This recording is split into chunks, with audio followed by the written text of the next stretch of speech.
여러분 반갑습니다. 한 주간도 평안하셨습니까? 어, 코로나가 또 확정되는 바람에 저와 여러분이 비대면으로 예배를 드리게 되었습니다. 좀 예배가 좀 불편하고 좀 어려운 가운데 있지만 항상 여러분 자리에 주님이 살아계시고 함께 계신다는 것을 믿고 정성을 다해서 마음을 다해서 각자의 처소에서 예배 드리시기를 바랍니다. 철원에 있으면서 여러분들을 위해 제가 열심히 기도하고 있는데, 물론 수색대대의 안전 사고 나지 않도록 정말 작전과 훈련에 잘 임하게 해달라고, 그리고 여러분 건강하게 그리고 행복한 군생활을 하게 해달라고 기도를 하는데, 제가 좀 중요하게 아주 본질적으로 기도하는 기도 제목이 뭐냐면, 여러분들이 늘 주님 안에서 말씀 중심, 복음 중심, 정말 주님과 친밀한 관계 속에 살아가게 해달라고. 다른 거 없습니다. 표에도 이렇게 붙여놨지만 늘 묵상하는 생활이 여러분들의 습관이 되고, 그리고 기도하는 그런 삶, 작전지에서도 또 가정에서도 훈련장에서도 기도하는 삶이 여러분들의 생활화가 되었으면 좋겠습니다. 그래서 주님이 항상 주님이라는 이름을 부를 때 멀리 느껴지는 것이 아니라 마음이 막 눈물 날 정도로 그렇게 가까이 아주 친밀하게 느껴지는 그런 은혜가 있었으면 좋겠습니다. 제가 사도신경하고 성경 봉독하고 기도하고 시작하도록 하겠습니다. 전능하사 천지를 만드신 하나님 아버지를 내가 믿사오며 그 외아들 우리 주 예수 그리스도를 믿사오니, 이는 성령으로 잉태하사 동정녀 마리아에게 나시고 본디오 빌라도에게 고난을 받으사 십자가에 못 박혀 죽으시고 장자한 지 사흘 만에 죽은 자 가운데서 다시 살아나시며 하늘에 오르사 전능하신 하나님 우편에 앉아 계시다가 저리로서 산자와 죽은 자를 심판하러 오시이다. 성령을 믿사오며 거룩한 공회와 성도가 서로 교통하는 것과 죄를 사하여 주시는 것과 몸이 다시 사는 것과 영원히 사는 것을 믿사옵나이다. 아멘. 아멘. 자, 오늘 말씀은요, 유다서를 좀 같이 나누겠습니다. 신약 성경 유다서, 제 성경으로 397페이지입니다. 10절에서 16절까지 말씀을 제가 봉독해 드립니다. 이 사람들은 무엇이든지 그 알지 못하는 것을 비방하는도다. 또 그들은 이 성 없는 짐승같이 본능으로 아는 것으로 멸망하느니라. 화 있을진저 이 사람들이여 가인의 길을 행하였으며 삭슬 위하여 발람의 어그러진 길로 몰려갔으며 고라의 패역을 따라 멸망을 받았도다.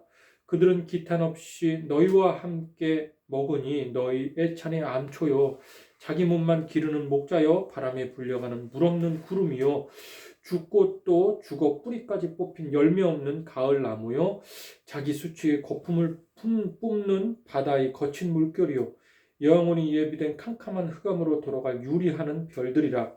아담의 7대 손 에녹이 이 사람들에 대하여도 예언하여 이르되 보라 주께서 그 수많은 거룩한 자와 함께 임하셨나니 이는 뭇사람을 심판하사 모든 경건하지 않은 자가 경건하지 않게 행한 모든 경건하지 않은 일과 또 경건하지 않은 죄인들이 주를 거슬러 한 모든 완악한 말로 말미암아 그들을 정죄하려 함이라 하였느니라. 이 사람들은 원망하는 자며 불만을 토하는 자며 그 정욕대로 행하는 자라. 그 입으로 자랑하는 말을 하며 그 이익을 위하여 아첨하느니라. 오늘 이 말씀을 나누는데, 오늘 우리에게 주신 말씀이요, 굉장히 좀 무서운 말입니다. 이 말씀을 듣고 우리가 좀 두려워해야 할 그런 말입니다.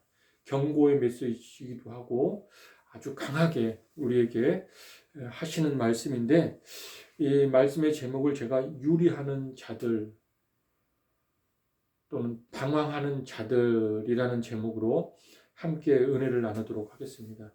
우리가 예수를 믿으면서요, 우리의 영혼이 절대로 방황해서는 안 돼요. 유리해서는 안 돼요. 우리의 영혼의 안식처, 영혼의 고향은 예수 그리스도 안에 있어야 할 줄로 믿습니다. 제가 잠시 기도하고 하나님의 말씀을 나누겠습니다. 하나님, 한 주간도 저희들을 지켜주시고 또 이렇게 각자의 처소에서 예배할 수 있는 시간을 허락하여 주심을 감사합니다. 하나님, 우리 수색대대 정말 건강한 젊은이들이 모여 나라를 위해 정말 귀한 작전을 수행하고 그리고 또 GM대치를 지켜나가지만 그 마음속에는 정말 우리가 왜 살아야 하며 어떻게 살아야 할지를 주님을 통해 답을 얻고 주님 중심으로 복음 중심으로 살아가는 우리 성도들 다 되게 하여 주시옵소서. 오직 주님만이 우리의 인생의 길을 열어주시고 인도해 주시고 또 우리의 삶에 행복을 가져다 줄 믿습니다. 하나님, 작전을 수호하고 또 훈련받고 내무생활 속에서도 늘 그곳이 그 예배의 장소가 되게 해주시고 주님을 높이는 장소가 되게 해주시고 주님과 친밀한 관계 속에 살아가는 그러한 장소가 되게 하여 주시옵소서. 오늘 같이 말씀 나눌 때에 성령께서 동일한 은혜로 함께하여 주시고 사랑이 많으신 예수님의 이름으로 기도드렸습니다. 아멘. 아멘. 제가 주일마다 로마서를 강의했는데 이번 주부터는요, 주제 설교, 제목 설교로 좀 바꾸려고 합니다. 기도하면서 좀 바꿨는데, 왜냐하면 저와 여러분은요, 정말 때가 급한 시대를 살아가고 있어요. 마지막 때, 예수님 오실 때, 예수님이 살아 계실 때도 마지막 때라고 그랬거든요. 2000년이 지나도 오늘날도 마지막 때라고 하는데, 제가 보기에는 정말 마지막 때도 정말 급한 마지막 때라고 그렇게 보여줘요. 그래서 정말 저와 여러분이 복음 중심으로, 말씀 중심으로, 그리고 예수님과 친밀한 관계 속에서 살아가지 않으면 그저 세속에 쉽게 물들겠구나, 그저 세상 사람과 다르게 살지 않겠구나, 그런 걸 너무나 절실하게 경험했기 때문에 또 느끼기 때문에 주제 설교 그리고 제목 설교로 설교를 바꿨습니다. 여러분, 복음이 여러분에게 얼마나 도움이 됩니까? 얼마나 큰 힘이 됩니까? 여러분의 간부들이 많지만 간부들이 의지하는 가정보다 또는 어떤 직책보다 또는 재물보다 정말 내가 섬기는, 내가 예배하는 예수님이 더 귀하고 더 소중하고 더 큰 힘이 되고 더 큰 도움이 됩니까? 큰 도움이 되셔야 돼요, 예수님이.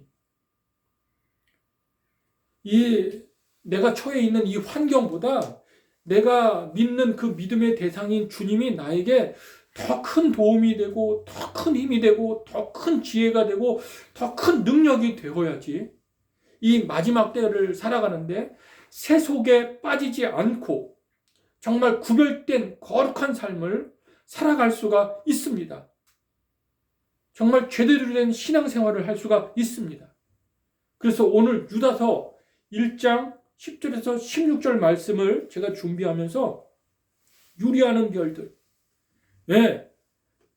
방황하는 별들이 되지 않도록 그런 제목을 줬습니다. 절대 우리는 유리하거나 방황하거나 헤매여서는 절대로 안 된다는 거예요. 창조주 하나님을 믿으면서 그분을 예배하면서도 우리의 영혼이 계속 세상 가운데에서 걱정하고 염려하고 불평하고 원망하고 누군가를 정죄하고 판단하고 계속 영혼이 막 불안해하고 두려워하고 방황한다면은 그것은 예수님이 우리에게 큰 도움이 되지 않는 거죠. 우리 주님이 진짜 나의 삶의 주님이다, 나의 삶의 능력이다, 힘이다, 지혜다 라고 하면은요, 더 이상 우리의 영혼은 그 주님 안에서 안식처가 되어야 되고요. 주님 안이 우리의 영혼의 고향이 되어야 된다는 사실을 믿으시기를 바랍니다. 여러분, 아무리 성공해도 아무리 출세해도 예수 믿지 않으면 복음 중심으로 살지 않으면 유리하는 방황하는 별들이에요. 별들. 별이 뭐예요? 별이 방황하면 별이라도 그런 무슨 의미가 있습니까? 주님을 만나지 못한 사람은 끊임없이 방황하고 헤매이게 되어 있어요. 아무리 안정된 가정을 가지고 또 든든한 직장을 가진다 할지라도, 아무리 자기가 건강한 육체를 가진다 할지라도 자기의 영혼은 끊임없이 방황하고 배회하게 되어 있습니다. 주님을 만나지 못하면 그렇다는 거예요. 여러분, 예수 그리스도를 믿는 순간부터 우리는 신분이 바뀐 사람이에요. 마귀의 자녀에서 하나님의 자녀로, 세상 사람에서 하나님의 사람으로, 그리고 성도라는 이름이 붙여서 성도, 거룩한 길을 우리 주님과 함께 걸어가는 거예요. 주님이 나와 언제나 함께 하신다는 거예요. 내가 사막에 음침한 사막에 있을 골짜기에 있을다 할지라도, 내가 풍요로운 그런 환경 속에 있을다 할지라도 그것에 내 마음이 좌지우지 되지 않고 주님이 언제나 우리와 함께 하신다. 그래서 여러분, 주님을 의지하는 사람들은요, 삶의 방향이나 목적이요, 세상 사람과 달라요. 살아가는 방식이 달라요. 똑같이 세상 속에 있지만 세상 사람들이 염려하고 걱정하고 쫓아가는 그 길과 따라가는 그 길과 달라요. 주님이 우리와 함께 하면은 우리에겐 정해진 길이 있고 정해진 삶의 방향이 있고 정해진 삶의 목적이 있어요. 주님과 그분과 계속 끊임없이 죽을 때까지, 그리고 죽음 이후에도 계속 가는 거예요. 그러니까 다를 수밖에 없습니다. 그런데 주님을 믿으면서도 세상 사람과 다르지 않고 거의 비슷하게 살아간다. 그러면 문제가 있는 거죠. 아주 심각하게 생각해 봐야 될 거예요. 우리가 성도라고 하면, 거룩한 길을 걸어가는 성도라고 하면, 그래서 오늘 본문 12절을 보면은 이런 말을 합니다. 그들은 기탄 없이 너희와 함께 먹으니 너희 애찬에 암초요, 자기 몸만 기르는 목자요, 바람에 불려가는 구름이요, 죽고 또 죽어 뿌리까지 뽑힌 열매 없는 가을 나무요. 굉장히 비참한 참혹한 말을 주님이 하십니다. 여기 보면 죽고 또 죽어 뿌리까지 뽑힌 열매 없는 가을 나무요. 여러분, 나무가 뿌리가 뽑히면은 그거는 더 이상 살아있는 나무가 아니죠. 죽은 나무죠. 저 땔감으로 몇 개 쓸 수 없는 그런 나무입니다. 지금 유다가 유다서를 쓰면서 너희들이 이렇게 살면은 너희는 뿌리가 뽑힌 열매 없는 나무에 불과하다. 이렇게 이야기하고 있는 거예요. 그러면서 그러면 어떻게 사는 사람, 누가 이런 뿌리가 뽑힌 열매 없는 나무인가? 14절 15절 유다가 말을 합니다. 아담이 7대 손 에녹이 이 사람들에 대하여도 예언하여 이르되 보라, 주께서 그 수만의 거룩한 자와 함께 임하셨나니 이는 무사람을 심판하사 모든 경건하지 않는 자가 경건하지 않게 행한 모든 경건하지 않는 일과 또 경건하지 않은 죄인들이 주를 거슬러 한 모든 완악한 말로 말미암아 그들을 정죄하려 하심이라 하였느니라. 자, 여기 보면 아담의 7대 손인 에녹, 300년 동안 주님과 동행했던 에녹, 그 에녹이 예언을 한 말입니다. 하나님의 계시를 받고 하나님의 말씀을 예언하는 말인데, 어떤 예언이냐면 주님이 많은 거룩한 자와 함께 하신다는 거예요. 거룩한 자와. 그 거룩한 자, 많은 거룩한 자와 함께 하시기도 하지만 또 주님이 셀 수 없이 많은 사람들을 심판하시기도 한다는 거예요. 그러면은 여러분, 거룩한 자는 누구고 심판받는 자는 누구? 어떻게 그걸 가려내느냐, 주님이. 여기서 경건이라는 말을 굉장히 자주 사용하고 있는데, 여러분, 경건하다는 것은, 사람이 경건하다는 것은 어떤 의미입니까? 도덕적으로 윤리적으로 딱딱 법을 잘 지키는 사람이 경건한 사람입니까? 아니요. 그런 사람도 결국은 자기 자랑, 자기를 드러내는, 자기 이름을 드러내고 자기 영광을 드러내는 자기 중심적인 경건이라 그건 온전한 경건이라 말할 수 없어요. 제가 이 경건이라는 말을 묵상하면서 이 경건, 제대로 된 경건은 뭐냐? 진짜 인격체로 나를 만나신 주님을 끊임없이 의식하면서, 여러분, 주님이 나와 함께 하신다, 내가 이런 살아가는 생활 공간에 나와 함께 하신다 하면 그 사람이 막 살 수 있을까요? 막 행동하거나 막 말하거나 그렇게 할 수 있을까요?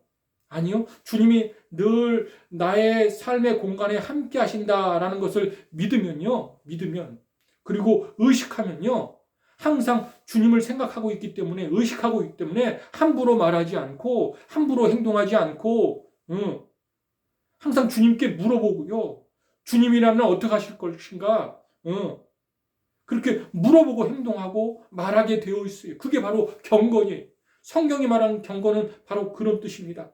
내가 도덕적으로 내 의지로, 타락한 의지로, 부패한 의지로 잘 지키는 것이 아니라 결국 그것은 내 안목의 정욕, 육신의 정욕, 이생의 자랑으로 나타나는 것밖에 안 돼요. 인격적인 주님, 살아계신 주님이 나와 함께 하셔서 내가 그분을 의식하면서 그분과 깊이 교제하면서 나의 삶의 공간에서 끊임없이 그분께 물어보고 답을 얻고, 물어보고 답을 얻고 사는 사람만이 경건한 일을 할 수 있고 경건한 말을 할 수 있는 거예요. 근데 여기 보니까 계시하기를 심판받는 자들은 주님을 의식하는 것, 주님을 생각하는 것, 주님을 열망하는 것, 그런 것 없이 그냥 자기 뜻대로, 자기 마음대로, 자기의 정욕대로 말하고 행동하고, 그게 아무리 도덕적으로 딱 윤리적으로 딱 맞는다 할지라도 그건 경건이 아니라는 거예요. 그런 사람들은 어떻게 되느냐? 뿌리가 뽑힌 열매 없는 가을 나무요. 죽은 나무라는, 죽은 나무. 죽은 나무에서 무슨 열매가 납니까? 그리고 13절에 보면 자기 수치의 거품을 뿜는 바다의 거친 물결이요, 영원히 예비된 캄캄한 흑암으로 돌아갈 유리하는 별들이라.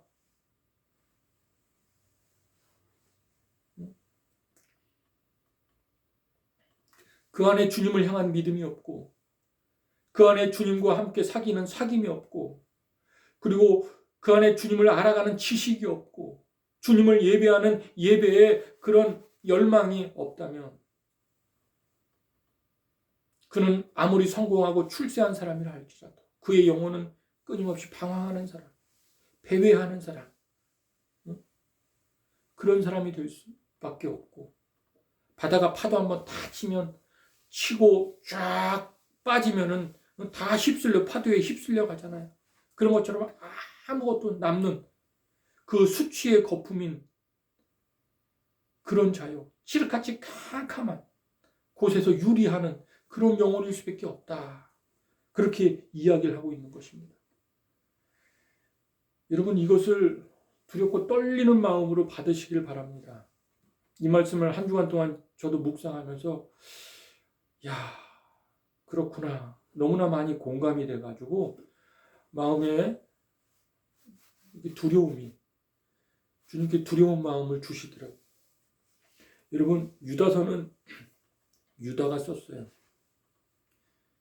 유다서를 성령의 감동으로 쓸 때 그가 인생을 살면서 자기가 분명히 체험했기 때문에, 체험도 들어갔고 성령의 감동도 들어갔고, 그리고 그것을 공감하는, 아멘 하고 그리고 받아들였기 때문에 이 말씀을 쓴 겁니다.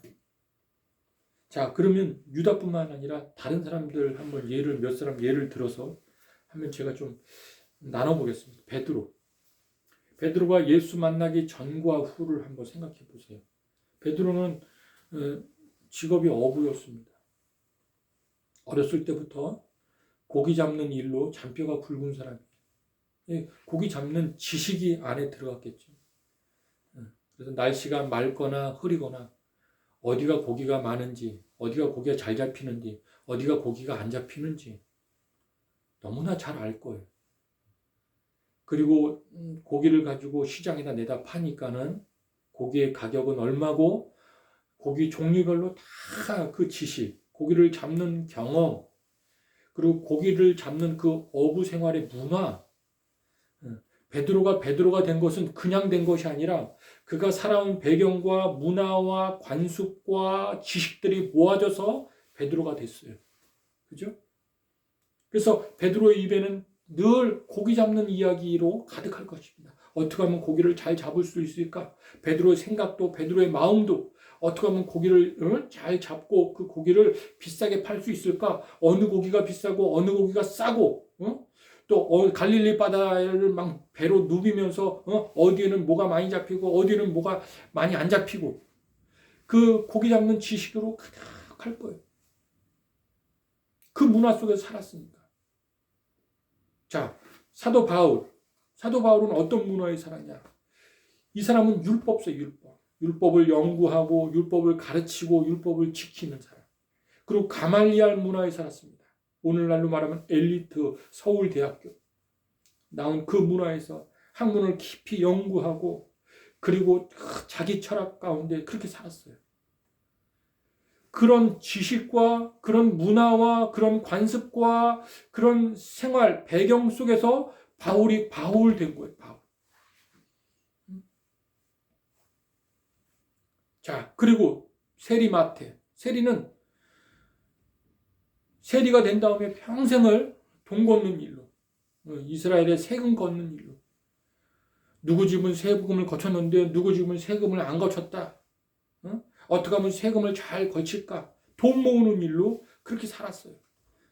그런 배경과 그런 문화와 그런 관습 속에서 마태가 된 거예요. 그냥 된 것이 아니라. 그럼 보세요. 베드로, 바울, 마태가 된 것은 어려서부터 그들의 문화와 관습과 배경과 또 지식을 쌓아서 채워서 마태가 되고 베드로가 되고, 그리고 세리가 됐어요. 그런데 예수님이 찾아오셔서 나를 따르라, 자기를 부인하고 자기 십자가를 지고 나를 따르라. 그래서 예수를 제대로 믿게 된 순간, 예수님이 십자가에 죽을 때 자기 죄도 죽었다라고 하면, 자기가 그렇게 쌓았고 자기를 형성하고 자기를 쌓고 또 자기의 지식을 쌓고 그 문화의 모든 배경들 속에서 자기로 만들어진 자기 모습을 다 십자가에 못 박아 죽었다는 거예요. 그가 살아오면서 그 문화 속에, 그 배경 속에 살아오면서 만들어진 생성된 사고방식들, 가치관들, 삶의 방법들, 이것도 다 베드로요, 마테요, 그리고 바울이기 때문에 그거를 십자가에 못 박아 죽었다는 거예요. 죽고 새로운 지식을, 새로운 문화를, 새로운 습관을 채워 넣었다는 거예요. 어떤 새로운 지식이 뭐예요? 예수 그리스도를 아는 고상한 지식, 복음의 그 지식, 십자가의 도를, 주님을 따라 십자가의 도를 걷는 그 지식으로 새롭게 채워놓고 새로운 사람이 되었다는, 이게 거듭남이고 중생입니다. 여러분, 이게 굉장히 중요해요. 저와 여러분이 예수를 믿는 것은요, 저와 여러분 안에 성령이 이 성경에 대한 새로운 지식, 비록 삶의 한복판에서 여러분들은 군인으로 살고 저는 목회자로 살고 이렇게 살지만, 한복판에서 이제 세상 지식으로 어떤 세상의 방법으로 사는 것이 아니라, 주님이 이 성경 안에 새로운 지식을 저희에게 부어주셔서 이 성경의 새로운 지식을 가지고, 하늘나라의 지식을 가지고 살아가는 거예요. 예수님을 알아가는 고상한 지식을 가지고 살아가는 거예요. 여러분, 주로 의사는 의술에 대한, 의학에 대한 지식, 또 환자를 여러 명 보기 때문에 환자에 대한 그런 지식으로 가득할 겁니다. 병에 대한 지식으로 가득할 겁니다. 그러면 그가 늘 나누는 얘기는 의술에 대한 이야기예요. 환자에 대한 이야기. 환자는 이런 환자도 있고 저런 환자도 있고 이 환자는 상태가 이렇다 저렇다. 병에 대한 이야기를 많이 나눌 거예요. 군인들 거의 삶의 터전이 군대에서 훈련받고 그리고 또 작전하고 이게 군대 얘기로 가득할 거예요. 근데 여전히 군대에서 여전히 우수를 하는 의사로서 이렇게 살아가지만 그 한복판에 살아가지만 세상 속에 살아지만 주님께서 새로운 지식을 부어주신다는 거예요. 하늘의 지식, 그리스도를 아는 고상한 지식을 부어주신다는 거예요. 그 지식으로 살아갈 때 거룩한 삶을 예전 지식, 옛사람의 지식은 다 내려놓고 주님의 지식으로 살아갈 때 거룩한 삶을 살아간다는 거예요. 그래서 빌립보서에 보면 이런 말씀을 합니다. 빌립보서 보면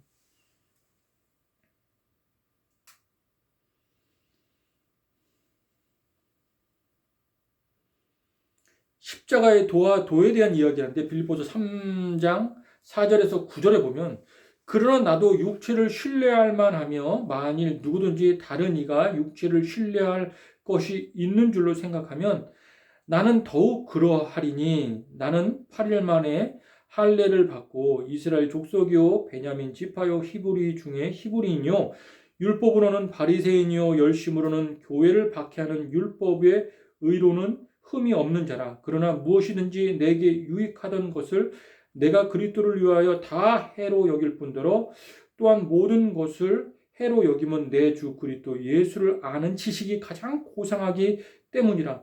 내가 그를 위하여 모든 것을 잃어버리고 배설물로 여김은 그리스도를 얻고 그 안에서 발견되려 함이니. 자, 사도 바울이요 자기 과거에 잘 나갔다는 거예요. 내가 육체를 신뢰할 때는 내가 바리새인 중에 바리새인 8일 만에 할례를 받고 그리고 나는 율법 학사로 가말리엘 가문에서 훌륭한 가문에서 아주 높은 차원의 교육을 받고 난 성공한 사람이요 출세한 사람이요. 그것이 내 지식이고 그것이 나의 삶의 목적이었다면 나 자랑할 게 많다는 거예요. 나 옛날에 잘 나갔다는 거예요. 근데 그것을 다 배설물로 여긴다. 그런 지식, 그런 삶의 패턴, 그런 삶의 방향, 그거 다 내가 주님 앞에 십자가에 못 박았다. 나는 죽었다. 그 부분에 그렇게 살았던 나 육체로 살았다. 그것은 나는 죽었다. 이렇게 고백하면서 그리스도를 아는 고상한 새로운 지식, 그 지식을 얻고 그리고 난 다음에 내 과거의 옛사람은 죽었기 때문에 그건 나는 배설물로. 여러분 배설물이 뭡니까? 오줌이랑 똥이잖아요. 그 오줌이랑 똥이 내 안에 내 몸속에 있으면 그게 더러운 줄 몰라요. 오히려 그게 더러운 줄 모르고 그게 오히려 막 자랑이 될 수 있고요. 그게 오히려 나를 영광스럽게 또 그게 오히려 나의 힘이 될 수 있고요. 분별을 못하니까. 근데 그거를 십자가에 딱 못 박았어. 배설물이 돼서 똥과 배설물이 그 밖으로 이렇게 나와봐요. 몸 밖으로 나와봐요. 그럼 구분이 되잖아요. 내 몸 밖으로 나오는 순간부터 그 똥과 오줌은요 죽은 거예요. 내 몸 안에서는 무슨 영양분으로 살아있을지 몰라도 소장을 거쳐 대장을 거쳐 막 소화시켜서 영양분으로 살아있으면 그게 똥과 오줌으로 착 나와버리면 다 찌꺼기 때문에 더러운 거예요. 그 더러운 것이 내 몸에 붙여봐요. 사람 만날 수 있어요? 밖에 나갈 수 있어요? 그냥 더러운 걸 알기 때문에 얼른 욕실 가가지고 옷 벗고 빨래하고 몸 깨끗하게 냄새 나니까 막 씻고 그렇잖아요. 응? 여러분 이 부분 진지하게 생각해 볼 필요가 있어요.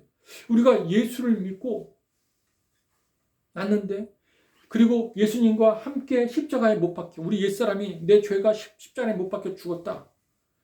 그런데 너무나 안타깝고 슬픈 것은 뭐냐면 다시 예수를 믿는데도 다시 옛사람 그걸 가지고서 그 방식대로 그 패턴 가지고 그 방향대로 살아가는 사람들이 너무 많아요.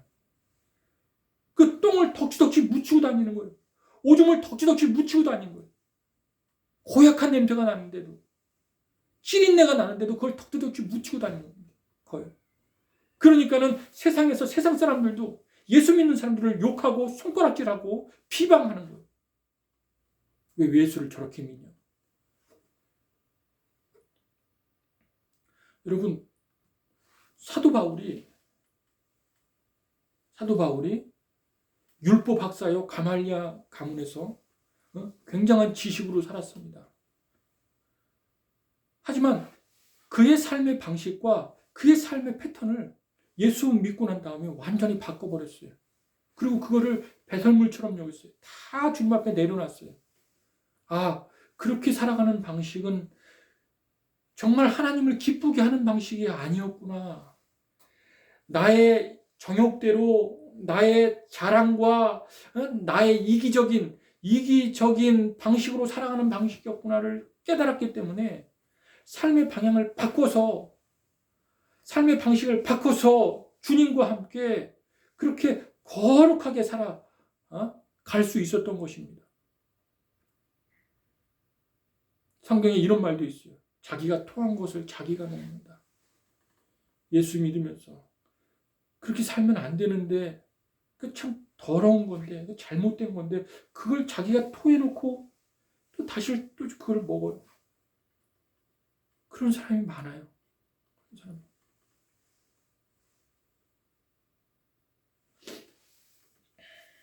정말 이 부분을 우리가 좀 고민해 봐야 될 부분입니다. 요한복음 3장에 주님과 니고데모의 대화가 나와요. 거기 보면 예수님이 니고데모에게 이런 얘기를 해요. 사람이 물과 성령으로 나지 아니하면 하나님 나라에 들어갈 수 없느니라. 육으로 난 자는 육이요 영으로 난 자는 영이니, 이 말을 해요. 여러분, 옛사람의 가치 또 옛사람의 지식과 경험은 십자가에서 반드시 죽어야 돼요. 옛날 방식은 이제 예수 믿으면서는 주님께는 안 통해요. 옛날 방식. 내 의로 살아가는 것. 그래서 항상 저와 여러분이 경건한 삶이 뭐냐라고 할 때, 이 경건함은요, 항상 주님을 의식하면서 내 안에도 계시고 내 밖에도 계시고 내 삶의 모든 영역에 주님이 계신다. 이걸 절대로 잊지 않고 살아가면서 항상 급변하는 상황 속에서 이럴 땐 나는 어떤 생각을 해야 돼요? 이럴 때 나는 어떤 행동을 해야 돼요? 이럴 때 나는 어떤 말이 합당한 말이에요? 계속 주님께 물어보면서 그렇게 살아가는 거예요. 그렇게.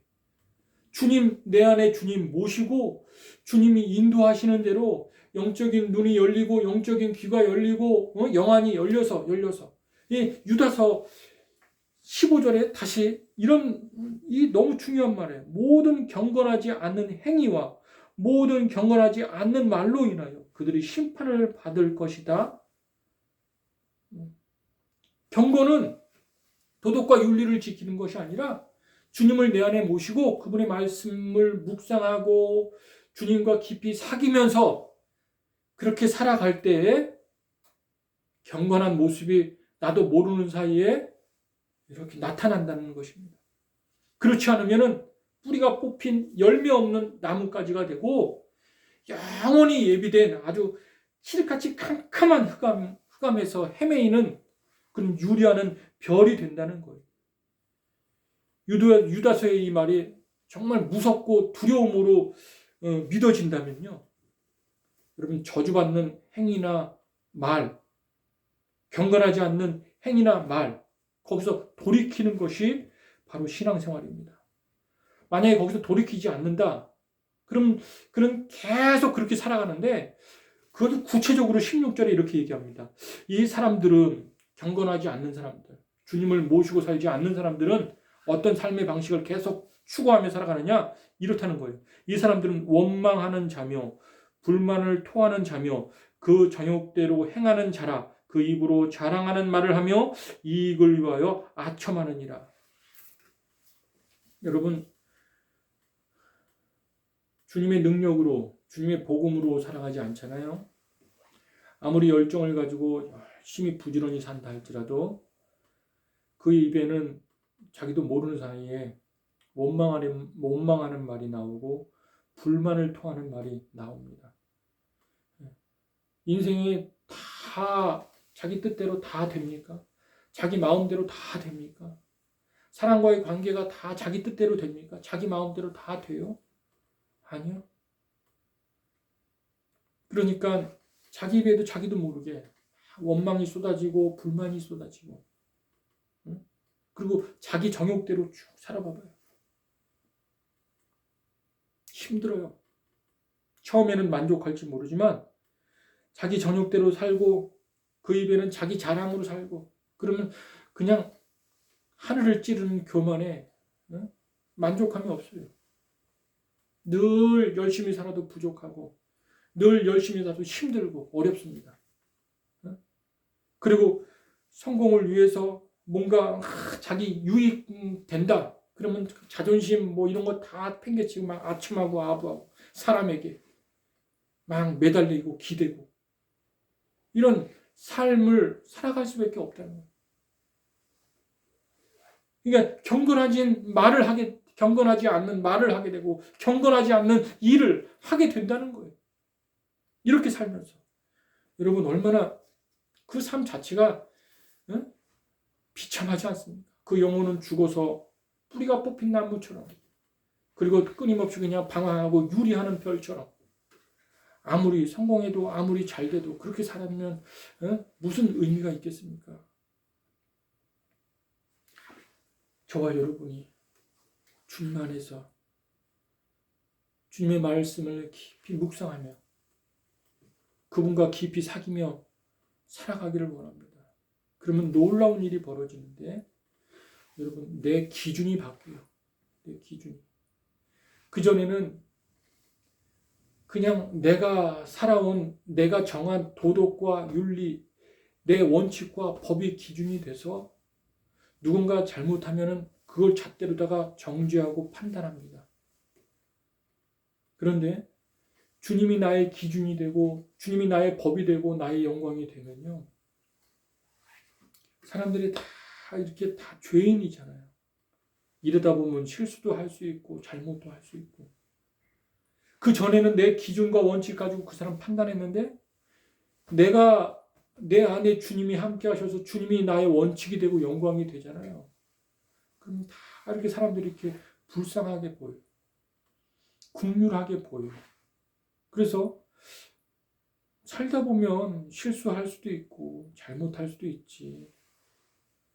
그게 뭐 이렇게 큰 문제야. 그 문제를 막 살붙여가지고 크게 만들지 않고 괜찮아, 그럴 수 있어. 우리 다시 한번 해보자. 제대로 해보자.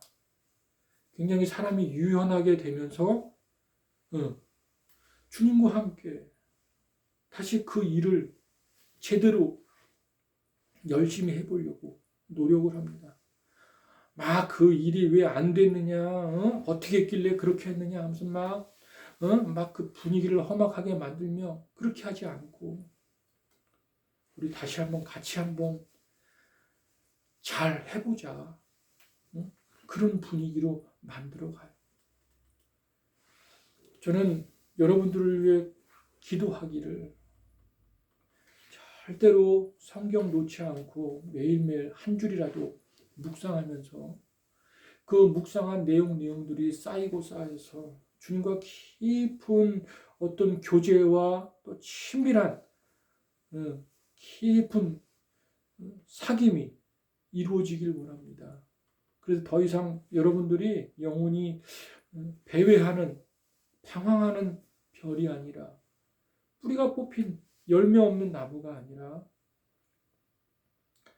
주님 안에서 영혼의 안식을 누리고 영혼의 고향처럼 그런 하루하루를 평안하게, 작전을 해도 그곳이 그 환경 때문에 내 마음을 막 짓누르고 막 힘들어하는 것 아시나 그곳이 평안한 장소가 되기를 주님의 이름으로 축원드립니다. 축원드립니다. 기도하겠습니다. 하나님 아버지, 두렵고 떨림으로 유다서의 말씀을 받습니다. 우리 어머니 성도들 정말 이 마지막 때를 살아가면서 경건의 삶을 살길 원하는데 그 경건이라는 것은 우리 안에 주님 모시고 주님의 말씀을 묵상하며 주님과 더 깊은 사귐으로 믿음의 열매를 맺어가는 저희들 다 되게 하여 주시옵소서. 우리 대장님을 중심으로 우리 간부들과 용사들 하나가 되게 하여 주시고, 그래서 우리 수색대대 정말 자랑스러운, 대한민국의 자랑스러운 아들로 날마다 거듭나게 하시고 믿음의 사람으로 주님께 영광 돌리는 귀한 주님의 자녀들 다 되게 하여 주시옵소서. 사랑이 많으신 예수님의 이름으로 기도드렸습니다. 아멘. 한 주간도 승리하시길 바랍니다. 예배를 마치겠습니다.